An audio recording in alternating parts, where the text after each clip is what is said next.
Shalom, shalom. Vamos a comenzar con esta clase que habíamos prometido para hoy domingo.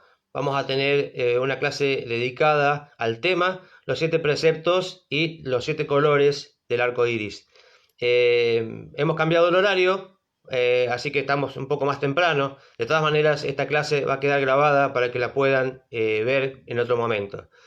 Quiero agradecer, como siempre, la colaboración permanente de Néstor Ochoa y Tupac Adamo para que se pueda hacer posible la realización de esta clase online. Voy a ofrecer esta clase, este shiur, por la elevación del alma de mi abuelo, Ernesto Schneider, hijo de Hulda Schneider. Vamos a comenzar a hablar entonces acerca del arco iris. El arco iris como símbolo del pacto noágida. En el libro de Bereshit, en el libro de Génesis, tenemos en el capítulo 9, ya lo hemos leído en otras oportunidades, lo volvemos a recalcar, del verso 8 al verso 15 aproximadamente, encontramos que el Eterno le habló a Noaj y a sus hijos con él diciendo: este será el símbolo del pacto que estoy haciendo entre yo y ustedes y con cada criatura viviente que está con ustedes, para todas las generaciones. Mi arco iris que he puesto en la nube, cuando el arco iris se vea en la nube, recordaré mi pacto, dice también, y nunca más las aguas se convertirán en un diluvio que destruya a toda carne. El arco iris y sus colores, o el arco iris o también sus colores, han sido muchas veces empleados en banderas, en logos de diferentes ideologías. Se ha empleado como símbolo, por ejemplo, del cooperativismo. Quizás sea el registro más antiguo que tenemos, al menos de estos tiempos, del uso de los colores del arco iris o del arco iris. Símbolo del cooperativismo, por ejemplo, comienzo del siglo pasado, también del pacifismo, estemos o no de acuerdo con esas ideologías. Simplemente estoy nombrando que se ha usado el arco iris para representar a muchas ideologías. Lo encontramos en diferentes países también, en banderas de países, como por ejemplo la bandera, por ejemplo, de Perú y demás, que tienen que ver con Bolivia y todo eso. Bueno, creo que también ahí también están utilizando como símbolo justamente de los pueblos originarios también los colores del arco iris. Pero sí, inicialmente y originalmente es el símbolo de el pacto de Dios con la humanidad. El arco iris inicialmente, ese tiene el significado que tiene. Es el símbolo del pacto entre el Eterno, entre Dios y la humanidad. Eso es más allá de después de lo que sea, para lo que se haya utilizado. Eso es algo que pasa por el criterio de cada persona en la historia, pero inicialmente y originalmente el arco iris es un símbolo del pacto, es el símbolo del pacto entre Dios y la humanidad. ¿Qué es el arco iris? El arco iris obviamente es un fenómeno natural. Los rayos del sol que pasan por las gotas de agua suspendidas en la atmósfera, aquellas gotas cristalinas y claras refractan la luz, descubriendo el espectro de colores que contiene la luz y mostrándolos en forma de arco alrededor del cielo. Esa sería la explicación física de lo que es el arco iris. Pero también se nos hebreas que antes del diluvio esta ocurrencia natural no sucedía. Si bien estaba ya presente este efecto en la naturaleza, el Eterno así lo había hecho, no se presentaba, no se proyectaba el arco iris antes del diluvio. Había algo sobre la interacción entre la humanidad en la atmósfera de la Tierra y la luz que sale del Sol que fallaba en producir un arco iris en ese tiempo. Fue solo después del diluvio que la dinámica que crea un arco iris fue puesta en su lugar por el Creador como símbolo de su nuevo pacto formado con su creación. Ahora, esto, muchos pueden decir es una casualidad, no es una casualidad. Todo lo que sucede está manejado por el Rey del Universo. Por lo tanto, que en ese momento preciso, que en ese instante el arco iris se presentara, fue preparado por el Eterno para que así fuese. Entonces, el hecho de que haya sucedido en ese momento es porque fue preparado por el Creador para que suceda en ese momento. No hay casualidades, ¿sí? Entonces ya estaba preparado como un símbolo de ese pacto que él iba a hacer con la humanidad después del diluvio. Ahora, luego del diluvio, después del diluvio, Dios prometió que nunca más, dice, voy a maldecir a la tierra por causa del hombre, ni voy a castigar a cada ser viviente, como he hecho. Durante todos los días de la tierra, las estaciones para cosechar y cultivar, frío, calor, invierno y verano, día y noche, no cesarán. Nunca más los ciclos de la vida y de la naturaleza se tambalearán en el borde de la extinción cada vez que el hombre se aleje de Dios. El mundo posterior al diluvio es un mundo cuya existencia está asegurada, un mundo que es deseado por su creador sin importar su estado presente de conformidad a su deseo. O sea que ya sea que el mundo no vaya por los caminos correctos de los preceptos, o sí, eso no va a influir en el fin, por ejemplo, del mundo, como muchos están anunciando y que nunca va a ocurrir, porque no va a haber más, ya claramente lo dice la Torá, no va a haber otro fin de mundo, como hubo en el diluvio. Entonces, por lo tanto, eso justamente lo garantiza el arco iris, o sea, el pacto del arco iris, garantiza que no va a haber destrucción. Más allá de cómo se comporte el hombre, obviamente, cada persona va a tener que enfrentar las consecuencias de sus transgresiones en su vida personal y va a tener que lograr, obviamente, la recompensa a través también de sus propias acciones. El garante de dicha seguridad, como dije, el símbolo de esta nueva estabilidad que tiene la humanidad, el mundo, que puede estar tranquilo, que no va a ser destruido, es el arco iris. El arco iris es el garante de esta seguridad de que el mundo nunca más va a ser destruido. Cuando vino el diluvio, la lluvia que destruyó el mundo corrupto también lo limpió y lo purificó. O sea que tuvo una finalidad purificadora y de limpieza, dejando a un nuevo mundo con una nueva naturaleza, un mundo que se eleva para encontrarse y se transforma aquello que se le ha otorgado. Cuando este mundo se desmorona, Dios ve el arco iris y esta imagen le causa descartar la idea de destruirlo. Es una explicación que se da, obviamente muy gráfica, ¿no? Para que nos demos cuenta que el arco iris recuerda justamente ese pacto y que nos recuerda a nosotros que el Eterno no lo va a destruir porque así lo prometió. Ya que el arco iris atestigua la nueva madurez del mundo, la habilidad que tiene para elevar su lapso presente y reconstruir su relación con su creador, entonces el hombre debe esforzarse a través del cumplimiento de los preceptos para elevarse espiritualmente y merecer, como dije, la recompensa del creador. O sea que esta nueva etapa, después del diluvio, requiere que el ser humano, que la persona, se esfuerce por sí misma para lograr la recompensa. Antes del diluvio había bondad y solamente venía todo, digamos, por regalo y la persona no tenía que esforzarse para conseguir las bendiciones y las recompensas. Pero después del diluvio la cuestión cambió y la persona debe esforzarse. Ahora, que eso quiere decir que la persona tiene el potencial para hacerlo, puede hacerlo, debe querer hacerlo y esforzarse, pero sí tiene el potencial, se le ha dado el potencial, y por lo tanto en este tiempo, después del diluvio hasta nuestros días, la persona tiene que esforzarse por cumplir los preceptos y agradar al Creador para recibir la recompensa por sus acciones. Ya nada es gratis, cuesta esfuerzo. Y obviamente la satisfacción de haber conseguido algo que uno se lo ganó, digamos, porque se esforzó e hizo lo que tenía que hacer. Los significados del arco iris, básicamente, es el significado de la misericordia divina en este tiempo, porque justamente alude a que el mundo debería sufrir otro diluvio si no fuera por la promesa de Dios respecto a que eso no volverá a suceder. El arco iris en sí es según nos cuenta el Midrash, una representación de un arco de guerra, un arma, que es puesta al revés, que inicialmente, obviamente, estaba en el tiempo del diluvio, estaba puesta en contra, apuntando hacia el hombre y por lo tanto envió el diluvio. Pero que después del diluvio ese arco se da vuelta, es como que se diera vuelta el arco para que mostrarle al ser humano que tiene que estar tranquilo, que no va a haber más catástrofes, no va a haber más destrucción dirigida por Dios hacia la humanidad. Así dice el Midrash, dice, le mostró el arco iris en el cielo y le dijo, a Noaj, esta es la señal del pacto. Cuando Satán acuse y condene a la humanidad en tiempos de rebeldía y exija que la lluvia se transforme en diluvio, trayendo destrucción sobre el mundo, tomaré en cuenta el arco iris y recordaré mi pacto de no traer un Mabul o un diluvio nunca jamás.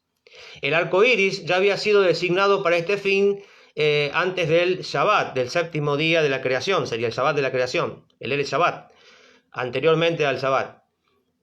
Anteriormente al séptimo día de descanso, ya había sido designado el arco iris para este fin. ¿Por qué razón se eligió el arco iris como símbolo de paz entre el Eterno y la humanidad? Porque justamente Hashem dijo: cuando traje el diluvio, mi arco estaba dirigido contra el hombre. El arco iris se asemeja a un arco al revés, lo cual significa que no habrán más arcos del firmamento enviados para destruir la humanidad. Periódicamente aparece el arco iris en el cielo para asegurarnos que, a pesar de nuestras transgresiones, Hashem no nos aniquilará. Sin embargo, el arco iris nos pronostica y nos recuerda que, de no ser por el pacto de Hashem, nosotros también seríamos juzgados como lo fue la generación de Noah. O sea que cuando uno ve el arco iris es una alegría, decir, nosotros merecemos ser destruidos. Eso no es la parte que no es agradable, digamos, pero es la verdad. Mereceríamos ser destruidos, pero eso no ocurre porque hubo un pacto, hay un pacto presente y por la eternidad, por siempre, así lo dice justamente el texto de la Torá, un pacto perpetuo que hace que esto no ocurra, pero que sí vamos a ser juzgados, obviamente, como ya vamos a ver que hay un color del arco iris que tiene que ver con la justicia. Somos juzgados por transgredir estos preceptos. No es que no va a pasar nada con nosotros, que está bien, en la tierra no va a haber destrucción, pero nosotros vamos a ser juzgados por nuestras acciones, eso sí. Otra simbología es la variedad de naciones, la variedad de naciones que surgieron después de ese momento del pacto del arco iris. Variedad de colores en una unidad. Después del diluvio, la humanidad se desarrolló de manera diferente. Hasta ese punto no había un concepto de nacionalidad, no había un concepto de culturas diversas. Desde ese punto en adelante, los diferentes pueblos iban a ser cada día más diversos. Hoy en día no sé la cantidad de pueblos que hay en el mundo, son 70 naciones originales de los descendientes de Noah, pero de ahí se fueron ramificando y aparecieron muchos más hasta el día de hoy, naciones y culturas. Y esa diversidad es positiva, es generada o proyectada por Dios, por el Eterno. Así quiso que funcionara el mundo, que haya, no que todos seamos iguales, sino que nuestra cultura, en cuanto a nuestra forma de expresión, pero obviamente con la misma verdad. La verdad es una sola, no hay varias verdades, hay una sola. La Torá es la misma, la Torá de las 7 leyes para toda la humanidad. También tiene que ver con los matices de nuestra vida, una vida de colores, que sería, por ejemplo, un arco iris está formado por luz pura, refractada en 7 colores. El rojo es el color más cercano al rayo de luz original, al blanco, y el violeta es el más alejado de la luz blanca pura. Esto tiene un paralelo con la vida humana.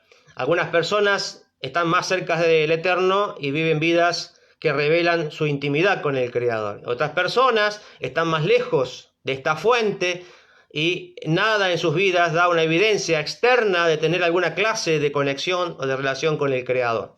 Así es la humanidad en general, ¿no? Hay una gama de colores, unos más cerca del Eterno, otros más lejos. La realidad es que ambas personas vienen de una sola fuente, tanto unos como otros vienen del Creador, tienen un alma divina.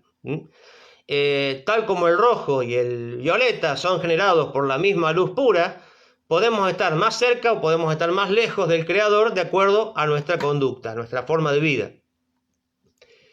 En nuestras vidas individuales, inclusive, también experimentamos ese espectro de colores, espectro completo de luz, que va desde el brillo a la oscuridad. Es un ciclo, ¿no? Que por ahí estamos pasando un momento de mucho jolgorio, de mucha alegría, y por ahí tenemos que pasar por momentos amargos, pero todo tiene un fin.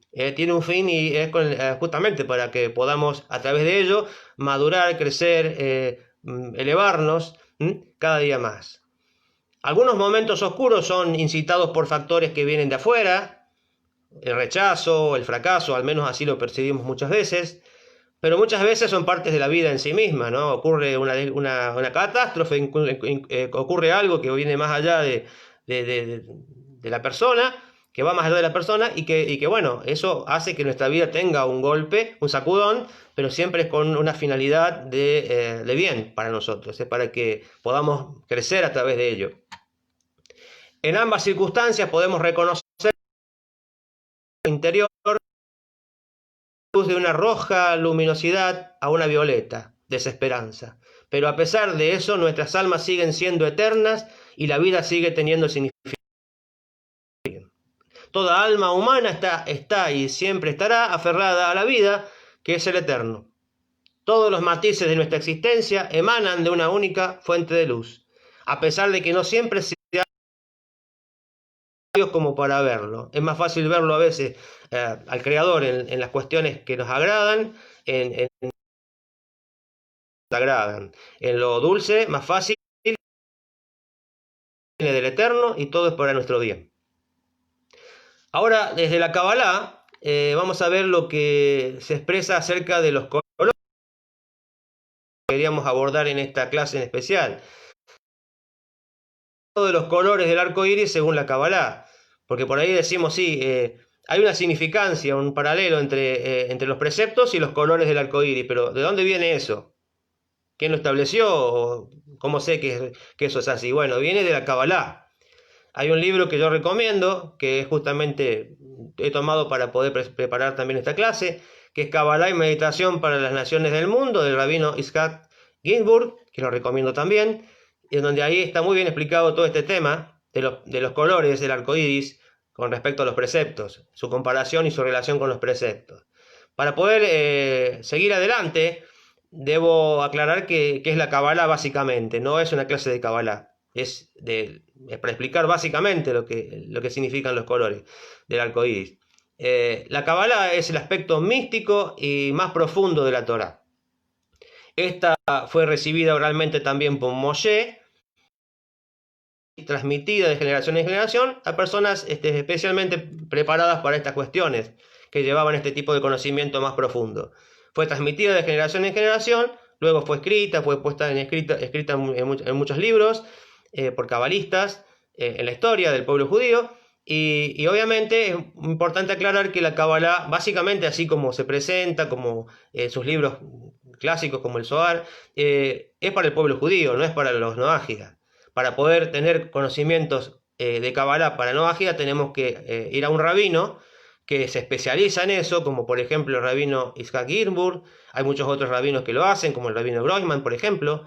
Entonces podemos recibir conocimiento de Kabbalah para el noágida de una persona que maneja el tema, obviamente, que está especializado en eso. Por lo tanto, no es cuestión de tomar un libro de Kabbalah y leerlo o tomar cualquier curso que por ahí se dice que es de Kabbalah, que tampoco es recomendable, ya que no todo es auténtico. Tiene que venir de un rabino, que tenga una sinagoga, que sea reconocido, etcétera, etcétera, no de cualquier persona que dice que es maestro de Kabbalah. Mucho cuidado con eso. Por lo tanto, los no ágidas nos limitamos a recibir de rabinos reconocidos, ortodoxos, justamente lo que nos corresponde, lo que nos pertenece a nosotros, digamos, o lo que se nos puede compartir. Tenemos el libro como digo, Kabbalah y Meditación para las Naciones del Mundo, que es muy recomendable, que está preparado para no ágidas por un rabino reconocido. Bien, en la porción de la Torá que relata el establecimiento del pacto entre Hashem y Noaj y todas las generaciones siguientes, con el arco iris como símbolo, la palabra pacto o brit en hebreo está repetida justamente 7 veces, aludiendo claramente a los 7 colores y a las 7 leyes de Noaj, que como veremos a continuación corresponden a los 7 poderes emotivos y de comportamiento del alma relacionadas a las Sefirot, que la Sefirot justamente es un término de la Kabbalah, es un concepto de la Kabbalah, que son emanaciones divinas o atributos divinos. Se representan con esferas y se le hace una correspondencia entre cada una de ellas en forma gráfica para poder entenderla, entender estas cuestiones. Pero las Sefirot son justamente emanaciones divinas o atributos divinos, ¿sí? y que son conceptos cabalísticos, nada más. O sea, si alguien quiere aprender más, puede leer el libro este, como les digo, o tomar cursos con rabinos especializados en el tema. Seguimos. ¿Qué son los colores? La física moderna ha revelado que cada color es esencialmente partículas de luz, son fotones de una determinada frecuencia. El orden físico de los 7 colores que aparecen en el arco iris, en orden decreciente de frecuencia, es, o sea, violeta, de luego índigo, azul, verde, amarillo, naranja y rojo. Justamente esta es la cuestión de su frecuencia diferente, de una frecuencia mayor a una frecuencia menor. Al observar el espectro de colores del arco iris, salta a la vista la correspondencia lógica entre las sefirot y los colores. Entonces ahí viene la cuestión de la comparación entre los preceptos, a qué color le corresponde qué precepto no ágida, de los 7 preceptos universales. Entonces, como decíamos, la física moderna ha revelado que cada color son partículas de luz en determinadas frecuencias, diferente frecuencia un color del otro, ¿sí? Y son básicamente 7, y que bueno, que justamente corresponden a las sefirot, y estas obviamente tienen relación también con los preceptos universales. De ahí viene esa relación de que los colores del arco iris simbolizan los 7 preceptos. Algo para destacar al margen. Las diferentes tonalidades causan diferentes sensaciones de manera inconsciente en nuestro cerebro. No es para nada un secreto, no es para nadie un secreto que en el marketing justamente se utiliza mucho este tema de la psicología de los colores, ¿no? Que ejercen una influencia los colores en la parte inconsciente de la persona, en el cerebro, obviamente. Entonces, por lo tanto, se utiliza mucho y se manipula desde la publicidad el tema de los colores para dar un mensaje mucho más profundo en las personas. Esto es simplemente como una curiosidad, que no es para nada algo raro. Es conocido este tema de los colores, la influencia que tiene o el mensaje que proyectan los colores en las personas, ¿no? Y por lo tanto se utiliza esto para cuestiones de marketing. De todas maneras, es simplemente una cuestión al margen, para mostrar que los colores también tienen un mensaje, también transmiten un mensaje a nivel inconsciente en las personas. Bueno, vamos a ver entonces ahora la correspondencia entre los colores del arco iris, las sefirot y los preceptos universales, según se nos dice en este libro, se nos comenta en este libro que acabo de mencionar al principio. Vamos a comenzar en el orden en que vemos el arco iris, en los colores. Digamos, vemos primeramente el rojo arriba y de ahí vamos para abajo. El rojo representa o habla de rigor y se corresponde con el precepto de la prohibición de asesinato, ¿sí? El asesinato es una perversión del rigor, ¿sí? El rigor debe ser siempre utilizado para lo bueno. Cuando el Eterno trata, o digamos, a las personas con rigor, es para justamente corregir a las personas, pero lo hace con amor, lo hace a su vez con la finalidad de ayudar a la persona. Ahora, cuando se pervierte el rigor, se comete cosas extremos, como por ejemplo lo que es un asesinato, es destrucción, ya querer destruir a la otra persona. Entonces es una perversión de lo que es el rigor visto de buen término, digamos. El aspecto positivo de este precepto es el respeto por la vida humana y, al ver otra vida en peligro, correr en su ayuda. Es valorar la vida, respetar la vida de las personas, ¿sí? Algo fundamental en la Torá. En la Torá se fomenta justamente el respeto y el valor de la vida. Y aquí es fundamental, ¿sí? No cometer asesinato. Luego seguimos con el color naranja, que tiene que ver con, en cuanto a la sefirot, reconocimiento, y en cuanto a los preceptos, la prohibición de la blasfemia. Como la sefirá de reconocimiento o agradecimiento es el complemento del anterior, así la blasfemia es el complemento de la idolatría. Es una perversión de la expresión del agradecimiento o del reconocimiento a Hashem en el alma, ¿sí? Cuando se pervierte el agradecimiento, el reconocimiento, se cae en la blasfemia. Entonces, justamente, en lugar de agradecer, se queja o se insulta y se reacciona mal. Es la perversión justamente de lo que es la gratitud, en lo que es la blasfemia. Entonces el aspecto positivo es permanecer siempre conscientes de Hashem, de la presencia de Hashem, y reconocerle en todo momento y obviamente agradecerle en cada paso por toda situación que ocurre, ya sea agradable o no agradable. Siguiendo con el color amarillo, se refiere o se nos remite a la sefirá de belleza y tiene que ver con la prohibición de robar. El robo es una perversión de la sefirá de belleza, ya que como atributo emotivo nos permite relacionarnos con el prójimo con interés y con empatía. El atributo espiritual de belleza desea se manifieste en las otras personas el espectro completo de belleza que poseen, en ellos mismos y en todas sus posesiones. El deseo y el interés de que la belleza se exprese en el otro nos previene de privarlo de aquello que le pertenece. Verdaderamente la Torá asocia a la belleza con el honor. Los sabios nos enseñan quién es honorable, aquel que honra a los demás, denotando que este atributo espiritual implica honrar y mostrar respeto por los demás. No existe una falta de respeto y consideración más grande que robarle a una persona, ¿sí? Entonces justamente es como lo que tiene la persona, todo aquello que se le ha sido dado, es parte de su persona. Entonces como que es una vestimenta, así como una propiedad es una extensión o una vestimenta también de la persona. Entonces es muy, muy propio de la persona. Entonces tocar algo, quitarle algo, es justamente privarlo justamente de la belleza a la persona, lo que le fue otorgado y lo que le fue dado.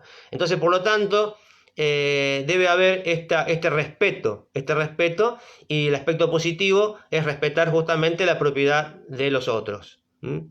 El color verde tiene que ver con la sefirá de fundamento y nos remite a la prohibición de comer carne de un animal vivo. La base espiritual de este mandamiento es no ser cruel con las criaturas vivientes y en general no ser impulsivo en nuestro comportamiento. La capacidad de controlarnos y no sucumbir a la impulsividad innata de nuestra naturaleza animal es el poder de fundamento, ¿sí? El fundamento también en Kabbalah es llamado Hay o vida, o algo vivo, ¿sí? O vivo. Y justamente tiene que ver con no contrarrestar este instinto de impulsividad de las personas, ¿sí? El aspecto positivo es respetar la vida en general, tanto la vida humana como la vida animal. El color azul nos remite a la sefirá de bondad y al precepto de prohibición del adulterio. El adulterio es una perversión de la bondad, cuya experiencia interna es el amor. El aspecto positivo que tiene este precepto de no cometer inmoralidades sexuales o prohibición de adulterio es respetar a la familia, y obviamente no hay cosa que destruye más al hogar y a la familia que la infidelidad, por ejemplo, y experimentar el placer sin igual de apegarse al Todopoderoso y ahondar en los misterios de su Torah. Eso es una cuestión un poco más profunda y espiritual que tiene que ver ya con tomar placer o adquirir placer de apegarse, de conectarse con el Eterno. El color índigo tiene que ver con la sefirá del reinado y con el precepto de no dejar de establecer un sistema legal justo. La ley y el orden es la base de todo reinado. Como dicen los sabios, la ley del reino es ley. Y el aspecto positivo de este precepto es establecer cortes de justicia o procurar la justicia en el mundo. Eso es lo que siempre tenemos que procurar desde nuestro lugar, donde estamos, dentro de nuestras posibilidades, conocer las leyes, difundirlas, hacer tomar conciencia y trabajar por leyes más justas también, ¿no? Eso es lo que podemos hacer de nuestro lugar. Y el color violeta del arco iris nos remite a la sefirá de victoria o eternidad y al precepto de prohibición de cometer idolatría, ¿sí? La verdadera fe en el eterno, en el uno y único, representa la máxima victoria del ser humano sobre el mal. cuyo único poder real es desviarnos de nuestra emuná, de nuestra fe auténtica o de nuestra convicción certera. Y es el portal hacia la eternidad. Por eso la idolatría es la derrota de la sefirá de la victoria.